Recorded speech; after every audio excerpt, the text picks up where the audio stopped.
Уважаемые жители и гости города Алматы, в последнее время в нашем городе участились случаи грубого нарушения правил дорожного движения, особенно со стороны молодых водителей. К сожалению, все чаще фиксируются опасные маневры, дрифт на улицах с интенсивным движением и в густонаселенных районах.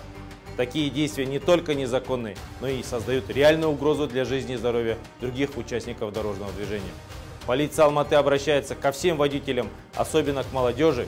Не шутите с жизнью ни своей, ни чужой. Ответственное поведение за рулем – это не просто требование закона, это вопрос общей безопасности. Каждый выезд на дорогу – это зона повышенной ответственности.